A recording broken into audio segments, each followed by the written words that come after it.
And we'll wait till it says it's ready. All right.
Subscribe to Daddy. What else? Thanks. Nine. That was cute. Thanks. John LaJoy's podcast with my special guest, Ryan from No Border Sports. And we did get our first comment, and it's Dana Harvey. Welcome. What Dana. up, Dina? Dina, yeah, thank you. So, how long have you been basically a 49er fan, Ryan? I know I probably heard of it, but the rest of the guests probably haven't. I don't know what year it was off the top of my head, but it was mid 80s. Yeah, I sat down and watched, heard about the team. I got some Joe Montana pajamas. Like I got it was like an away jersey with the gold pants, and you got a helmet and socks. And I was excited about that. And then, like, I didn't even know about football really at that point. But then I started to learn a little bit more, because it's kind of, you get this gift and you're like, oh, what is this? Football? Let's figure out what this football thing is. And yeah, ever since then, I just kind of was in love with football. And growing up in the Bay Area, Bay Point / Concord, between those two cities. Yeah.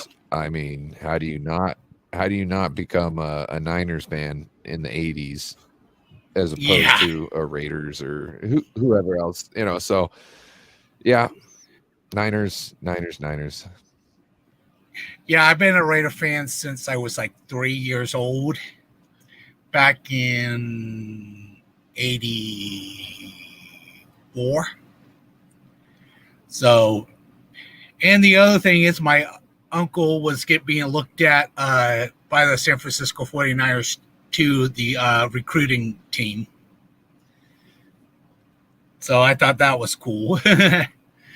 So that got me very into more the Niners.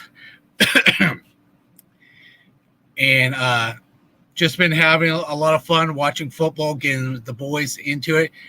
What's up, CarCast? How's it going, buddy? How's it going?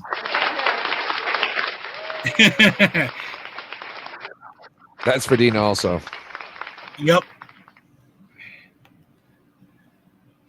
And good question by CarCast. Both the Lions running backs are 1,000-yard guys. Dang. They are very good anyway. on the Lions. Did you hear about the new pickup the Lions got on the practice squad today? Well, I wouldn't say he's practice squad guy. You know that guy's going to be getting some playing time. That's not a practice squad guy. That's a starter. No. Not a starter, but that's a guy who's suiting for the game, and he's definitely getting plays. Zach Ertz, yes. If anybody didn't know, Zach Ertz. Zach Ertz just got signed today. I don't know if any other podcasters have said it, but I know I'm going to say it because I checked several different sources myself too. All right. What did you think about the Lions lost their second string the Lions lost their second string tight end. Yep. So that's why I'm saying he's going to get some playing time because they love some double tight end sets and all that good stuff. And they love jumbo and, to go with what Carcast was saying, those 1,000-yard rushers. Yep. And I'm wondering how we are going to play that. Contain. I have an idea. Yeah. I have an idea. Go ahead and say it, Ryan, if you like. Oh, let's run some 5-2. Oh, that is fun playing those positions. You know what I'm saying? Let's run some 5-2. Oh yeah, I know what you're saying. Out in jumbo or double tight end set. Let's run some 5-2.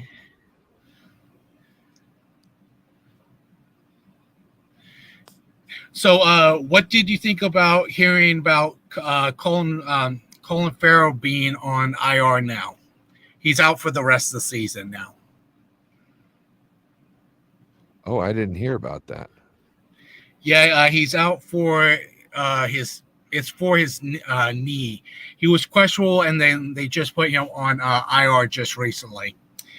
But the good news is, there was this morning it was a 50-50 with Debo, and then a little bit later in the day, I hear that Debo is basically negative with his shoulder, so he's ready to rock and roll too. Well, he's still 50-50. It's 50-50 on whether he'll be good for the game. I have a feeling Debo's going to play. I have a feeling they're going to hold on to that little bit of information to the last moment. But at the same time, I feel Debo was a big part of the game plan last week.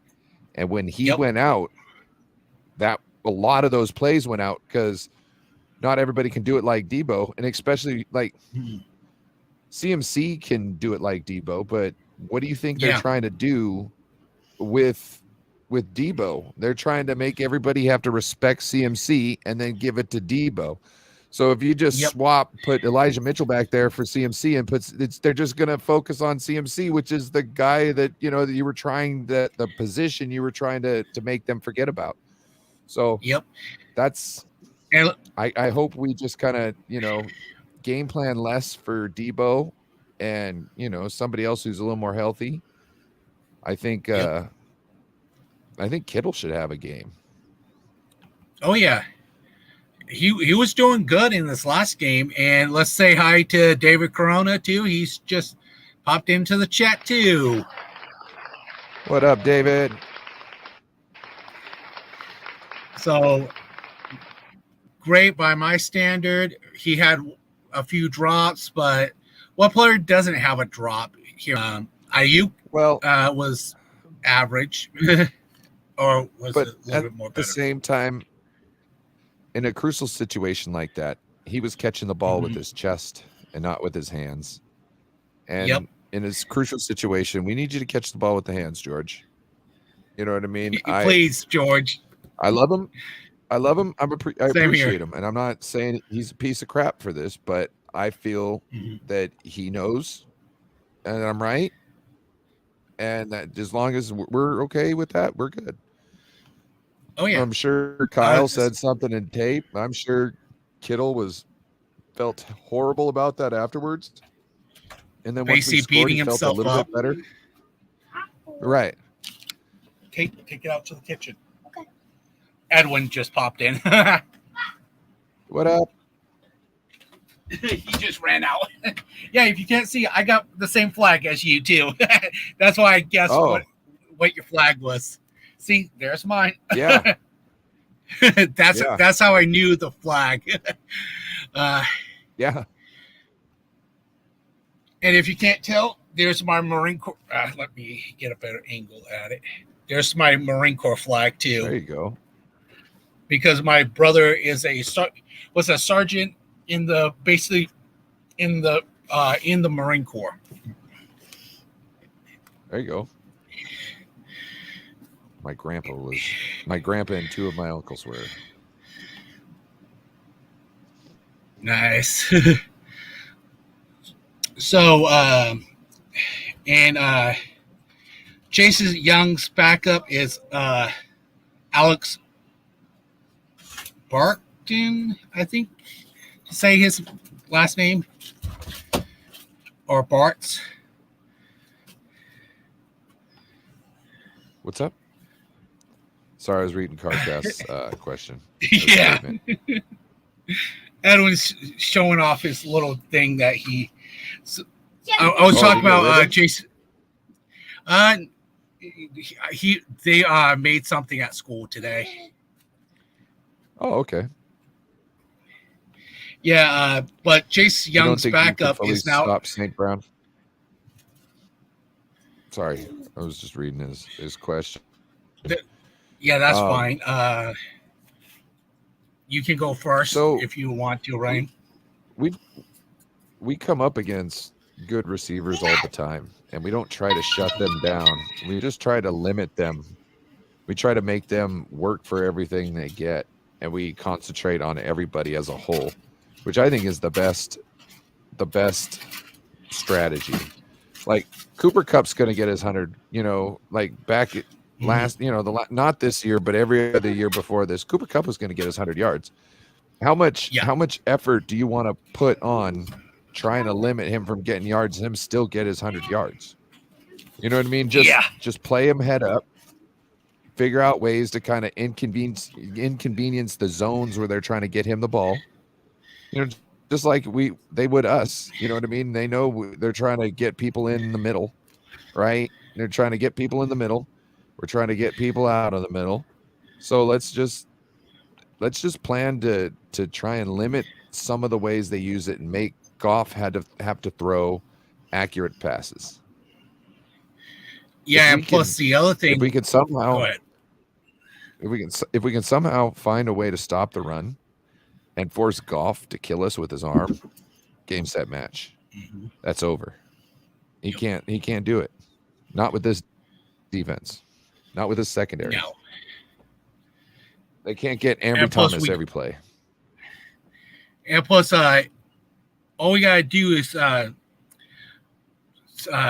St. Brown. All we have to do is put Ward on him, or basically Jair Brown or Ryan on him, and they could probably do a little bit of bump and grind and just run him like what we did to basically Seattle, since we're behind the basically Seattle lines for where we're at, right, Ryan? Yeah. Well, they're a little different beast than Seattle. Yeah, they are. I think we've got to stop their run game. We got to stop their run game, and we got to not give up on our run game. This last game, it seemed like Kyle forgot about the run game.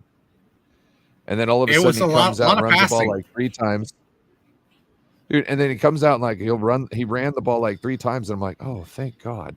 Right? We get a first down, and then all of a sudden on first down, what does he do? He passes it. Now it's 2nd and 10 because we get an incomplete pass. And then he passes it again. Now it's 3rd and 10. What happened to the runs, Kyle? Just run. Run. Who was it? I think it was James Durnall. It's run, play action. Okay, that's how we win. We lull you to sleep and make you scared because we're going every which way in the run game, and then the moment you realize, oh my God, it's not a run, you turn around behind you and Brock Purdy just delivered the ball, and you're going, oh shit. You know what I mean? Yeah. So That's our scheme. Run, play action. Yeah, and Carcast did have another question. Let me find it. Their O-line is going to kill. Well, a few of their O-line guys are out too, Carcast, because they just got hurt in this last game. He also says if our D-line doesn't show up, we're screwed. And that is true. Oh, yeah. In fact, I wouldn't be surprised if we had an extra D tackle activated for this game. Yeah. Especially if you're going to use the 5-2. You'd want an extra tackle. Yeah. So they will probably bring somebody up from practice squad who we don't know yet until they decide to bring them up. Yep. And plus, we got to watch out for Aiden Hutchinson too. What do you think the comparison of Aiden Hutchinson versus Basie McClinchy? Oh, you mean McKivitz? Yeah, McKivitz. Thanks. I was thinking of the wrong player. McKivitz has been doing a great job all year. I don't see why, other than TJ Watt, he has not had a bad game. So no. Aiden Hutchinson doesn't really, not to say that I'm not concerned or I don't know that he's a threat, but I haven't talked about McKivitz all year past week 1 in any sort of a negative way. And I've pretty much had to say the couple times he's been brought up, I've had to say he's doing all right. Nothing to call his name. So if I've got nothing to say about it, he's doing great. You know what I'm saying? Yeah. Like if I haven't mentioned him all year long, he's doing great. Oh yeah. You know what I mean? No wonder, and plus no wonder they didn't draft a tackle this year. Right? Yeah. No wonder. Because I think they were working on him. Anything could happen. And they're working on him. And I think they still do game plans. They game plan correctly for him. So they're not, you're just putting him out there on an island. So yeah. Yeah. And plus he's right next to basically John Feliciano that took over who was playing in that position. Burford. Yeah. I was running a blank. I like Feliciano more than I like Burford anyway. Yep. But both guys are good. That last touchdown run, I believe that hole was opened up by Feliciano. Yep. And so let's go ahead and talk about the Houston and Baltimore Ravens game. I know it was a lot of people were going for Houston instead of Baltimore, but Baltimore came out with the win and that type of stuff.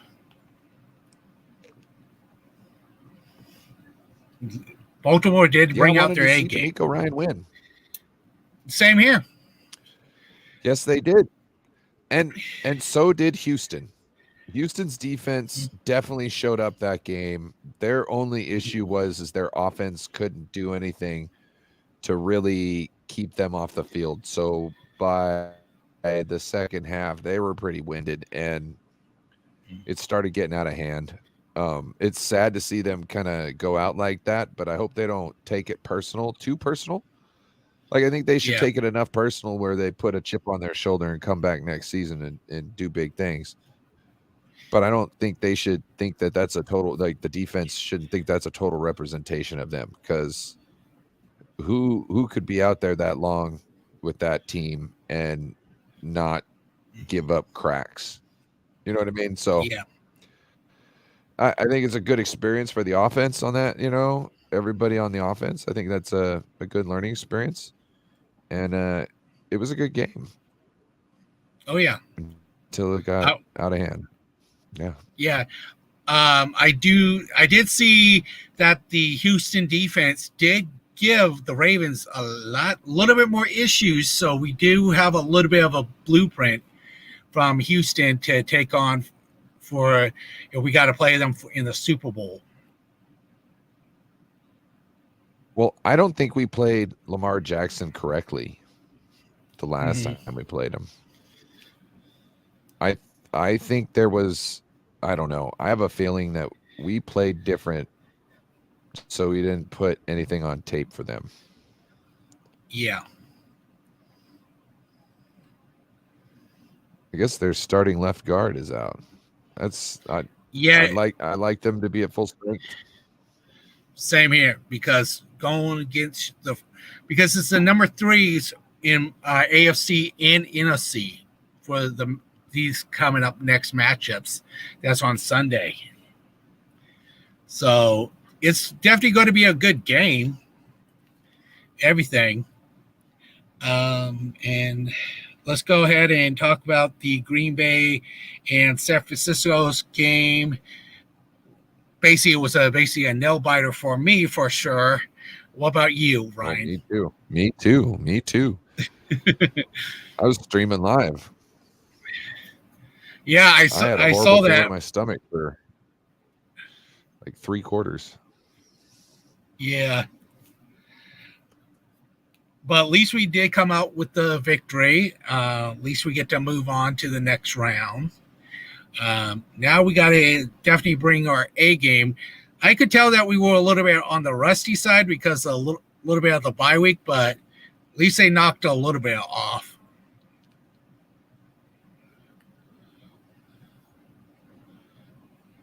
I thought Brock came out in what was it? In the second quarter? I think it was like the second to the last drive of ours. No, maybe it was in the third quarter. Remember we scored, and I was like, hey, they got it. Brock's in the zone now. Okay, cool.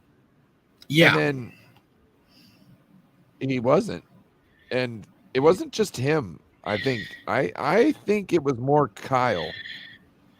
Mm-hmm. I feel it was more Kyle because and the reason being is Kyle should have been running the ball. And I think it gives the defense have to play things different. And when he just in the bag trying to throw the ball down the field all the time with Brock Purdy, I think it gives it with certain teams, it can give them more of an advantage.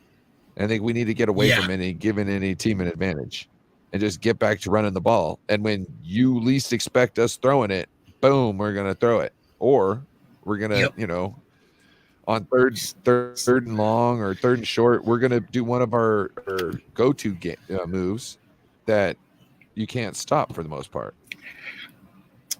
Yeah, at least, and the other thing is, Lisa Jennings did make a few good catches, and then he was going out of bounds with the Green Bay Packer and just throwing him into the. He helped him get some Gatorade. That's how far he took that block all the way to the Gatorade. Not just that, So to me, this is my thoughts on who gets game balls. It's tied between Greenlaw and Juwan Jennings. That's to me who gets the game ball for this game, because you can't win this game without some of those big third downs that Juwan got, and you can't win this game without those interceptions. Yep. So to me, those were the 2 guys that deserve the game balls, and not that everybody else didn't play a part, but really when you look down to it, you know what? I saw Javon Kinlaw doing a good job. Same here. I saw Javon Kinlaw doing a good job. Not that he was like great or amazing or anything like that. He was consistent as far as I saw, which and Demo Lenore, let's talk about him. He was an absolute monster for 3 straight plays. For 3 straight plays, he was a demon child against that team. I don't know what happened after that, but he was for 3 plays. Nobody could touch him. He was in everybody's back pocket. Yep. They were like, we need to get away from this guy. This guy is getting too much. He's about to use his special power. You know what I mean? His special power meter just clocked up. He's going to hit the special power. Yeah, it's basically like watching Kinlaw going all over that field twice. He wanted that pick 6. I just, it was. I wish he would have gotten down. So in the press conference, I noticed Bosa said that he took off his helmet. And the reason being was if Dre Greenlaw is not going to get down, I'm just going to take off my helmet because the play has to stop. So if there's any sort of a fumble or anything like that, play has to stop. My helmet's off. Go ahead, penalize me. Go ahead, penalize me. It'll be before the down, so it won't mess it. It will still be 1st and 10. We'll just be 1st and 10. How many yards back? I can't remember. But yeah. No, I thought that was smart to know that Nick Bosa is out here thinking like that. That's some head coach shit. That's some head coach stuff in the huddle, right? Oh yeah.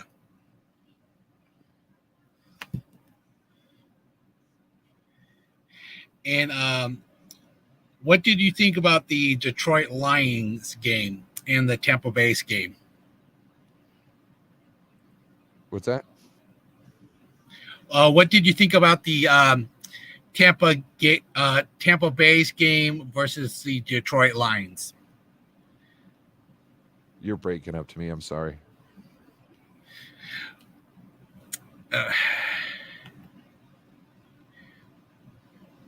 All right. Let's see if it can you hear me a little bit better now?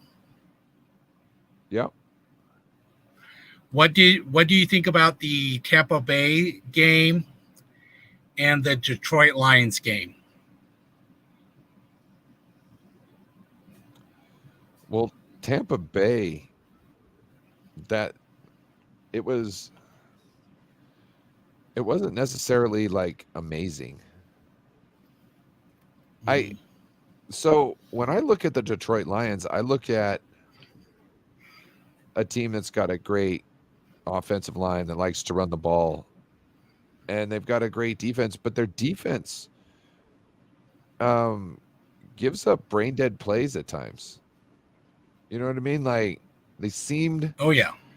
They seem at time like they're still inexperienced, and sometimes they are playing like they're pros. So I think they're definitely a beatable team as long as you figure out a way to stop the run, make Jared Goff try to kill you with his arm, and your offense has to take advantage of those bonehead plays that their defense will give you every once in a while. You know what I mean? And don't get me wrong, we have plays where bad things happen and this and that, but I think they have more bonehead plays where things get missed completely, and it's not like somebody falling down. You know? Yeah. Like we had people falling down in the game this one, but we've had people defensive back fall down before in games, and that was the big play and stuff like that. And that's the only reason why. So you can't like bank on that or prepare for that kind of other than cleats, you know? Yeah. And if you haven't heard, there's a brand new set of spikes coming out too next year that flexes. Oh yeah. Yeah. I just heard it today and I'm like, whoa, flexible cleats. Wait, nice. It flexes or the because there's some that rotate. They're on like a bearing, and so they're directional. So when there'll be like a hook in the ground, and then you can rotate that hook, so you can put your foot in and then like turn and then go up, and it'll grip in and then release. So there's those. I don't know if they're doing those for the NFL. Yeah, because the one that I saw today, they move even by your hand too, if you're just showing people how they move too. So I think there's a bearing in them, but they just rotate. So basically they got like a 360 in them.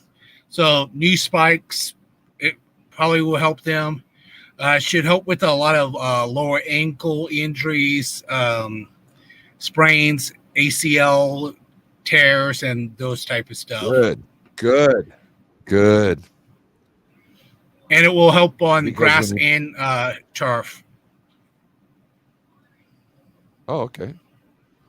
It's kind of nice because when you get turned another way, they'll pop out of the ground, kind of. Hmm. Yeah. And I believe you said you played a lineman job in high school too. Football. Yep. Did you play I lineman? was Same with left me. tackle. Yeah, left tackle. I Well, I started out as a right tackle, played some guard, mhm. played some center. Not like any sort of real time, just filling in here and there. But then left tackle from like junior year on, and Yeah, I played defensive end. I really liked defensive end. same here. I like more doing the linebacker position than being like a defensive end or defensive tackle because I was a lot more faster on my feet. Nope. Hand in the dirt. Give me a hand in the dirt. Hand in the dirt. Track stance, baby. Hand in the dirt. I like doing the hands when I was offense because I played guard, tackle on both sides. So I had fun at both positions. I mostly played the strong side, not the weak side. No, I was playing the weak side most of the time. But nobody could get in on me. But you might have. Oh, we were having fun out there. Oh yeah. I was kind of doing the wide 9 before I knew about it, I guess, because Oh wow. when it was third down, I just got wider. It's not like you're gonna run in between me. And actually, if I wanted to, against some of the guys, they weren't fast enough. I could push them into the hole too. So I sometimes on rundowns, I would get out there in that wide stance because if it was a run play coming to me, I could just crash down the line and push them into the hole and then set the edge from there. Or if it was a run play, pass play, I just trying to go around the edge. If I would have known a little bit more about like technique and hands and all this stuff, I would have been practicing that stuff all the time for fun. That would. Oh yeah. Jeez. I should have taken things a little more seriously. Yeah. So what did you think about the Kansas City Chiefs game versus Buffalo? That was a Kansas City and Chief Buffalo game if I've ever seen one. Yeah. Down to the last second. But it was frustrating at the same time. Like, it's Josh Allen isn't a guy to have to save the game for you. Because it seems like there's mistakes that happen when you have to when he feels like he has to put everything on his shoulders. If you put Josh Allen on the Niners when he has all these weapons and other things, I think he wins the Super Bowl just flat out. Because all you got to do is throw a 5-yard pass to Debo or a 3-yard pass to Christian McCaffrey, and they can get a touchdown out 40 yards down the field with that. Oh yeah. You know what I mean? Or Kittle, get him a crossing route, and you're good. He's 70 yards to a touchdown. So I feel like he needs, Dina. Not just a field goal, but then wasn't there an interception at the end too?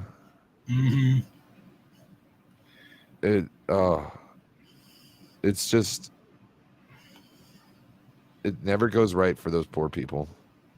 No. And it I think the thing, Allen's so good. It's just when all the pressure is on him, it seems like half the time he makes a mistake that ends it, and the other half the time he wins the game.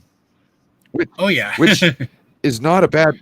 It's not a bad thing to be 50-50 there. But if you're gonna go into the playoffs each one of these games are probably going to be 50-50. And if you're 50-50, that's not good because that means you didn't make it past the second game. You know what I mean? Yep. Like on average, you're going to win one, you're going to lose one, right? If you lose the first one, okay, you definitely didn't get the second game. If you win the first one, you get a chance to lose the next one because you won the first one. So I don't know. And we still have questions. But the thing I know is that proven there's questions about Josh Allen.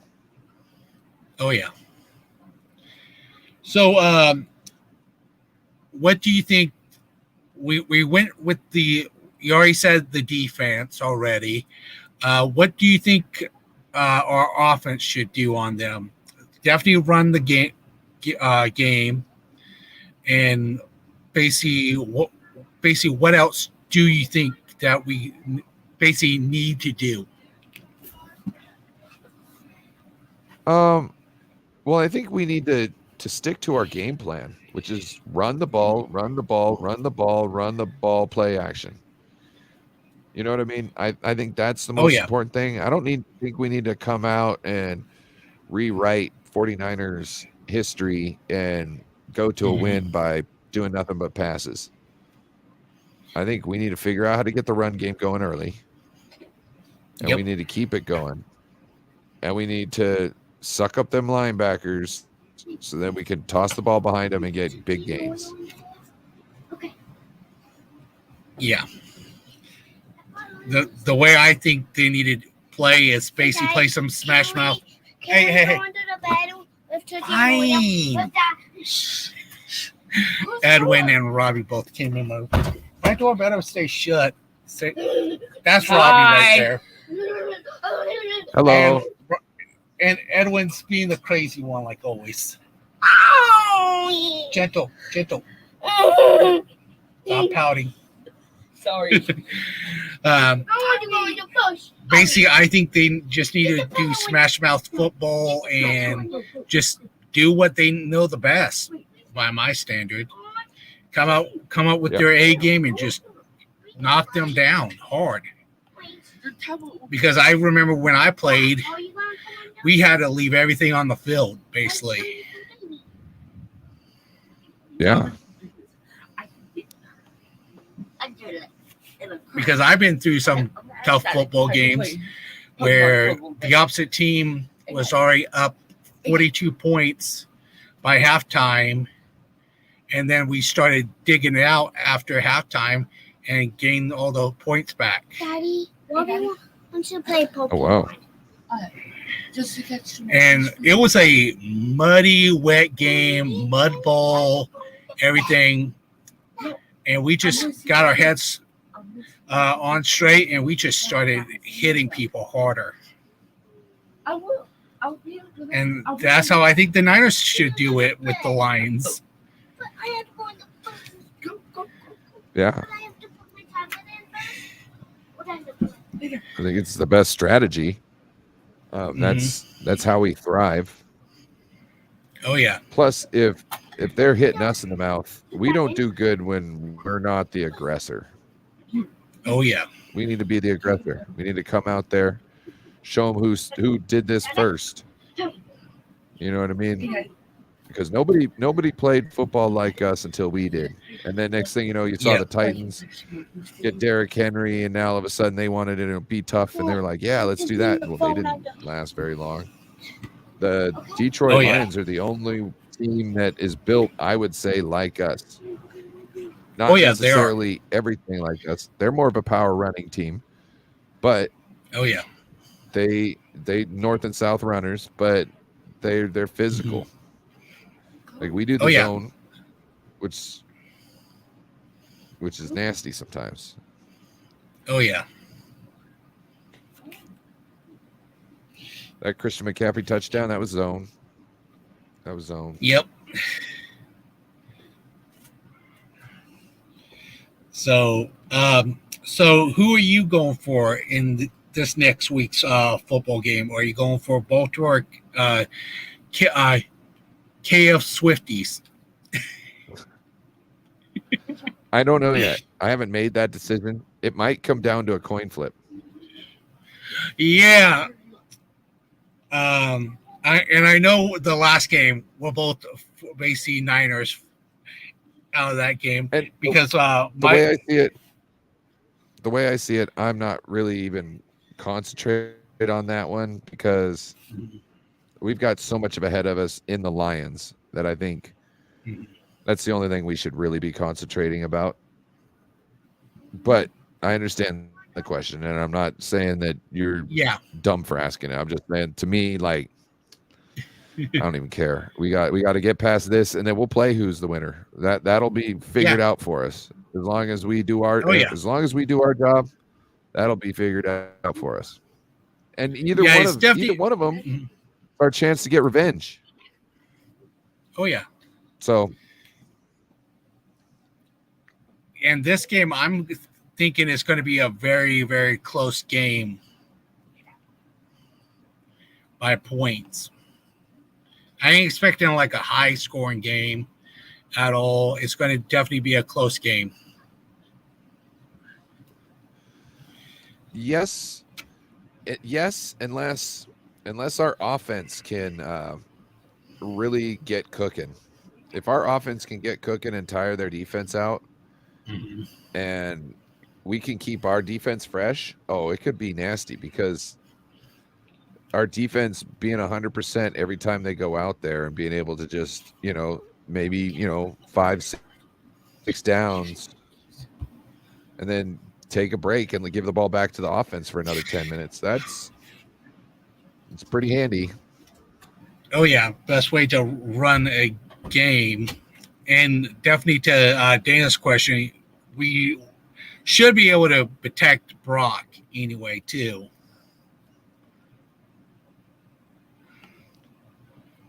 Yeah, Dina, I can't stand either one. Focus on the Detroit Lions defeat.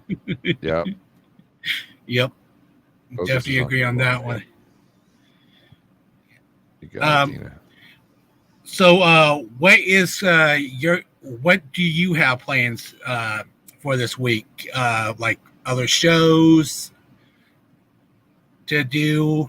I got a show on my channel here at 6:00 with Waruna. Then tomorrow you catch me with No BS Ted with Ted Talks Ball at 3:30, 4 o'clock, somewhere around there. And then tomorrow night will be Bring the Heat with me, Bashar, and Mariah from 49er Faithfully, and Bashar from 49er Minded.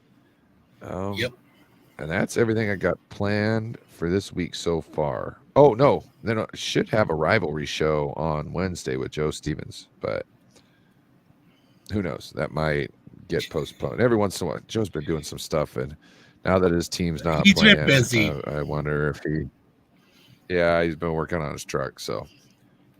Working on the truck is always sometimes a good thing, especially if you need it. I'm doing a show tomorrow with a few guests, basically out 5 o'clock. Then I'll be doing my 12 p.m. show on Friday. Just going through stats information, and then Saturday I will be doing a little bit more breakdown for probably 45 minutes to about an hour of what's may happen, may not happen. But that's at 2 p.m. Okay.